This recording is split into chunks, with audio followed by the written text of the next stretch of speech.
Si os volvéis a Él de corazón y con toda el alma practicando la verdad, volverá Él a vosotros y nunca más apartará su rostro. Ante la enfermedad, un podcast católico para acercarnos al mundo de la enfermedad.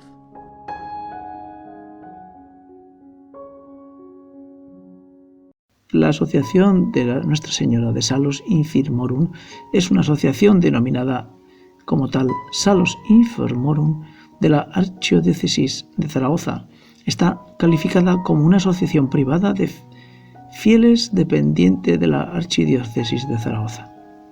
Sus estatutos están aprobados por dicho organismo y gozan de personalidad jurídica privada de conformidad con lo establecido en el título quinto del libro segundo del vigente Código de Derecho Canónico. El domicilio de la asociación está establecido en la ciudad de Zaragoza, Paseo Pamplona, número 25. El patronato está configurado como patronato civil creado en su momento por el arzobispado de la Archidiócesis de Zaragoza, pero con personalidad jurídica independiente. La fundación atiende a los enfermos en hospitales y domicilios por personas preparadas profesional y humana y moralmente. La formación sanitaria, moral y ética de sus miembros corre a cargo de Nuestra Señora de Salus Infirmorum, de forma totalmente gratuita. Esta es la Fundación de Asistencia al Enfermo, cuidados en hospitales, domicilios y residencias, que ofrece sus servicios a todos aquellos que lo demandan dentro de la ciudad de Zaragoza.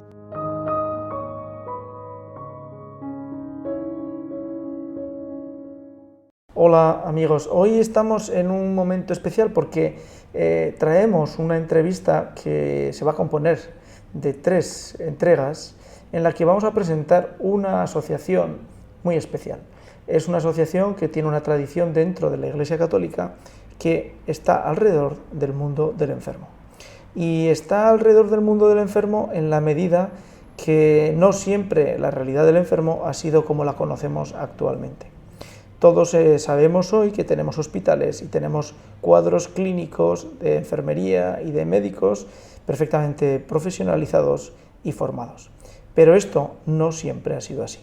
Con lo cual, el escuchar hoy a Nati Nicuesa que nos explique el cómo era y de qué manera se cuidaban a los enfermos hace 60, 70, 80 años, puede ser de gran interés no solamente para ante la enfermedad, sino también para cualquiera que quiera ampliar su conocimiento cultural con respecto a lo que es el mundo de la salud. Seguimos con la parte del inicio. Entonces, de la asociación. De la asociación es esto, fundamentalmente las escuelas oficiales de ATS, pero porque precisamente querían esto, que no llegara lo que ha llegado, porque ellos tenían una visión. ¿Quieres decir que la fundadora veía lo que iba a pasar, en algún momento iba a ocurrir? Pero eso es muy difícil, porque no es difícil. Estamos hablando de que cuando en los años 50-60 España tenía una cultura religiosa, las iglesias estaban llenas. ¿Cómo puede ser que tuvieran esa visión? Porque rezaba mucho. Cada vez que iba a coger una decisión, ella iba a tomar una decisión, ella decía que hacía 5 horas de sagrario. Punto número 1. Ella en el 50 ya hablaba del aborto como el mal mayor. En el 60 y tantos, 70, hablaba de la eutanasia, que iba una cosa detrás de la otra. Pero en esos momentos no había ni aborto ni eutanasia. Aborto había. ¿Había? Sí. Ilegal. Ilegal, por supuestísimo, ilegal. Y lo de la eutanasia ya se oía decir, ¿para qué sirve esto? Nacían muchos niños, hubo una época en la que nacieron muchos niños con problemas, síndrome de Down y bueno, enfermedades que no sabemos por qué, pero una época en la que sí que hubo. Tomar decisiones con 5 horas de sagrario. Sí. Entonces, y ella lo tenía claro y decía que había que estar preparados para eso. Por eso ella era su misión el formar contramas más de Salus Infirmorum, muy buenas cristianas, para allá esto. Y sí que existía, ya lo creo que existía. Barbaridades. Ahora se hace con guante blanco. Hombre, no había lo que hay ahora, claro, porque ahora, mira, ya está. Pero ella lo veía y por eso decía que urgía y que había que estar preparados para lo que podía venir, porque ella vivió el comunismo. No quiero hablar de política, pero ella lo vivió. Voy a contar una anécdota, aunque sea de política, da igual. Cuando Dolores de, bueno, lo que llamábamos la pasilaria, ¿no? Lo llamaban en aquella época, iba a sus mítines en Barcelona, a María de Madariaga, pues no, casi le costó la vida, porque detrás de ella rápidamente iba la presidenta de Acción Católica para hablar de Dios, para que no arrastrara. Entonces, ella, como sabía lo que era eso, pues por eso estaba preparando, y decía, no os fiéis, no os fiéis. Ya luego cuando estalló la guerra y toda la historia, pero ella lo vio, y posterior a la guerra ella lo vio. Luego fundó la Casa del Niño en Madrid, se recogían a niños, que ese tema no lo vamos a hablar, pero bueno, recogía a niños de abandonados y bueno, toda esta historia, ¿no? Quiero decir que ella, su misión, su vida entera, ella y muchas que dieron su vida por esto, por el amor a los enfermos, al sufrimiento, a los que menos tenían. Por eso que fundó, además de las escuelas, ella luego fundó los departamentos de servicio, que es lo que tenemos en Zaragoza. ¿Cómo y para qué? Pues antes las mujeres no se estudiaban, no se trabajaba fuera de casa, muy poquito. Entonces, formó a las personas cuidadoras, por decirlo de alguna manera, no ATS, sino cuidador, que es distinto, para los domicilios, hospitales y domicilios, ¿no? Para las señoritas, por decirlo de alguna manera, se decía las señoritas de Acción Católica. ¿Y a qué se dedicaban y para qué las formaba? Para cuidar especialmente a los enfermos. Repito, luego ya se ha expandido en los hospitales, pero antes especialmente eran en los domicilios. Y eso es lo que hay en Zaragoza. ¿Cuáles eran las cualidades que tenía que tener una cuidadora de salud infirmorum? Católica, lo primero. Luego ya se formaban, pues como ahora los llamamos, auxiliares, por el aseo personal, cuidarle bien la piel, cuidar todo lo que es un enfermo, como si tienes a tu madre o a tu padre en casa. Bueno, pues incluso empezaron a tener hasta internas solo para cuidar al enfermo, solo. Aquí no hay servicio doméstico, eso no tiene que haber un error, esto es sanitario. Y bueno, así empezó el departamento de servicios. Todas católicas, todas, no podía ser de otra religión, porque la finalidad era sí cuidar al enfermo humanamente, llevarlos a Dios. En los domicilios se encontraban de todo, quiero decir que no era todo bonito. Pues por eso, llevarlos a Dios, y esa era la finalidad. Y no quiero hablar en pasado, ahora tristemente, digo tristemente porque ya no queda departamento de servicios en España más que el de Zaragoza, no queda. Es decir, que la labor que hacéis en Zaragoza, que luego contarás, ya no hay ese servicio. Única y exclusivamente en Zaragoza. Se hizo una fundación, que es Fundación al Servicio del Enfermo, para esto, y únicamente queda Zaragoza. Todo ha cambiado mucho. Entonces, ¿qué pasa? Que esto no es una ONG, y entonces se estaba convirtiendo un poco en ONGs, y no es. Desde el momento que Dios no esté en la asociación, se cerrará. Las personas que estén aquí, las cuidadoras, tienen que ser todas católicas, todas. ¿Y lo son? Sí, en Zaragoza sí, por eso mucho ha desaparecido, todo.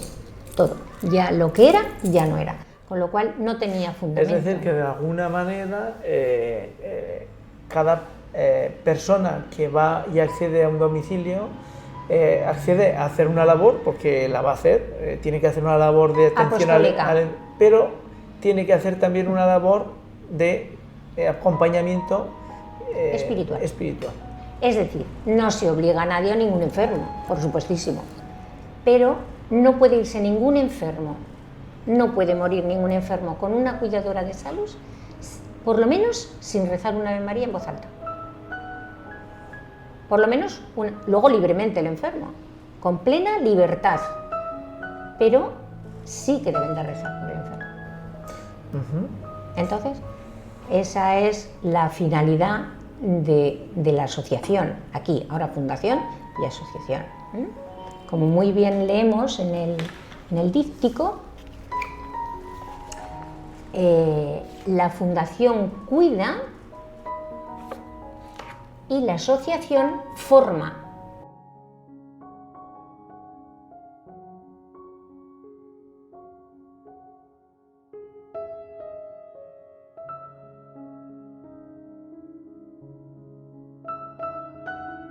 Reflexiones ante el dolor y la muerte. Dolor y muerte. El sufrimiento nos lleva a Dios, un instrumento de Dios para acercarnos más a Él, si sabemos aceptarlo con amor. No hay nadie que tarde o temprano no participe de él. Por el padre Ángel Peña, según el libro Más allá del sufrimiento. Hay quienes ante el sufrimiento de la vida se rebelan contra Dios y le echan las culpas de todas sus desgracias. Le dicen: ¿por qué me has hecho esto? Prefiero morir a vivir. Quiero suicidarme. Así no vale la pena vivir. Algunos le exigen la salud como si fuera un derecho adquirido.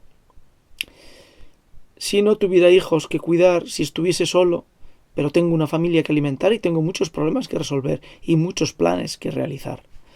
Pareciera que ellos son los seres más indispensables en el mundo. Algunos gritan diciendo: ¿por qué? Yo soy bueno. ¿Por qué me castigas, oh Dios? Mátame si quieres, pero no dé pena a los demás. Que no haga gastar dinero a mis familiares, que no sea un cacharro inútil para los demás. Y Dios no responde, y calla y perdona, y aguanta con paciencia todos los insultos e incomprensiones. Pero Dios no se divierte ni se lo pasa en grande viéndonos sufrir, como si tu dolor y tu enfermedad fueran caprichos de su entretenimiento para los ratos libres. En cambio, se siente muy contento cuando ve que tú te realizas a través del dolor y maduras y llegas a ser mejor y más feliz. La peor desgracia que le puede pasar a un hombre no es estar enfermo, sino ser un inútil que no sirve para nada y que al morir se sienta tan vacío por dentro por haber desperdiciado su vida. Pero si ama y ofrece su dolor, aunque esté en una silla de ruedas, su vida estará plena de sentido y se realizará como persona y será feliz. Decía Nicolás Wolsterstorff: Dios es amor y nos ama, por eso sufre. Al ver nuestro mundo pecaminoso lleno de sufrimiento, amar es sufrir. De ahí que podemos decir que las lágrimas de Dios son el secreto de la historia humana. ¿Por qué? Porque el sufrimiento nos lleva a Dios, que es amor. Nos hace más sensible ante el sufrimiento de los demás y nos ayuda a madurar personalmente. El hombre que no ha sufrido no tendrá la madurez suficiente para amar de verdad y será más duro e insensible ante el dolor de los demás. Por eso dice un dicho antiguo: quien no sabe de dolores, no sabe de amores. El sufrimiento es un tesoro de Dios, un instrumento de Dios para acercarnos más a Él. Si sabemos aceptarlo con amor, de esa forma podrá ser. De otro modo puede ser un medio de desesperación para el que no tiene fe y solo piensa en terminar cuanto antes o suicidarse. Dice Luis Gastón de Segur que de 1000 personas que hay en el infierno, probablemente 990 estarían ahora en el cielo, o al menos en el purgatorio, si hubiesen sido ciegas, paralíticas o sordomudas. También podemos encontrar movimientos dentro de la Iglesia que ayudan a entender el dolor y el sufrimiento. También existe la Fraternidad Cristiana de Enfermos, fundada por el sacerdote Henri François en Verdun, Francia, en 1942, para enfermos, ancianos y minusválidos, para fomentar la unión y la fraternidad entre ellos y enseñarles a aceptar su dolor y ofrecerlo por la salvación del mundo. El sufrimiento es parte integrante de la vida humana. No hay nadie que tarde o temprano no participe de él. Por eso debemos aprender a llevar nuestra cruz de cada día, como nos dice Jesús, y saber ofrecerle para darle un valor sobrenatural sobre esta cruz. De ahí que sea importante aprender a tener espíritu de sacrificio y no buscar siempre el placer por el placer. Nuestra Madre la Virgen, en muchas de sus apariciones, nos habla de ofrecer sacrificios voluntarios por la conversión de los pecadores. En Fátima le decía a Lucía: orad y haced sacrificios por los pecadores, porque van muchas almas al infierno, porque no hay quien se sacrifique por ellas ni ore. Según 13 de agosto de 1917. Este espíritu de sacrificio por la conversión de los pecadores lo aprendieron muy bien los tres pastorcitos. A veces daban su comida a las ovejas o a los niños pobres, o comían bellotas amargas, o no bebían agua en pleno calor, y decían: «Oh Jesús, es por tu amor y por la conversión de los pecadores». Evidentemente el sufrimiento por sí mismo no vale nada, si es que no se ofrece con amor y por amor, pero cuando se ofrece a Dios con amor, tiene un gran valor redentor en unión con los méritos de Jesús. Por eso, debemos pensar en tantas personas que están alejadas de Dios y que están en peligro de condenación eterna por sus propios pecados. Pero si nosotros ofrecemos por ellos nuestras oraciones y sacrificios, Dios les puede conceder gracias extraordinarias que pueden conseguirles su conversión y salvación. Si San Agustín no hubiera tenido una madre tan santa como Santa Mónica, quizás nunca se hubiese convertido, ni hubiera llegado a ser el gran santo que todos conocemos hoy. Si tú fueras más generoso con Dios y ofrecieras todos tus sacrificios y enfermedades por la salvación de tu familia, quizás Dios podría haber salvado hace muchos años algún antepasado tuyo o algún familiar actual que va por el mal camino. No puedes imaginar todo lo que vale el sufrimiento ofreciendo ese sufrimiento con amor. Solo en el cielo lo comprenderás. Allí encontrarás miles y miles de hijos espirituales a quienes has salvado con tu dolor amoroso, con tu amor doloroso. Cuando tengas mucho que sufrir, celebra tu propia misa y di como el sacerdote: «Este es mi cuerpo, que será entregado por vosotros». Si este cuerpo tuyo, ofrécelo y entrégalo como ofrenda a Jesús, para que en unión con Él puedas ofrecer tus sufrimientos al Padre por la salvación del mundo. Así tu vida será una misa permanente en unión con Jesús. Nos lo dice así Chiara Lubich, fundadora del movimiento de focolares. Si sufres mucho y tu sufrir te impide cualquier otra actividad, acuérdate de la misa. En la misa Jesús, ahora como entonces, no trabaja ni predica. Jesús se sacrifica por amor. En la vida se pueden hacer muchas cosas, decir muchas palabras, pero la voz del dolor, aunque sea sorda y desconocida para los otros, es la palabra más fuerte, aquella que penetra el cielo. Si sufres, mete tu corazón en el corazón de Jesús, di tu misa, ofrécete con Jesús por la salvación del mundo, y si en el mundo no te comprende, no te turbes, basta que lo comprenda Jesús y María. Los ángeles y los santos, ellos lo pueden entender. Vive con ellos y deja correr tu sangre en beneficio de la humanidad.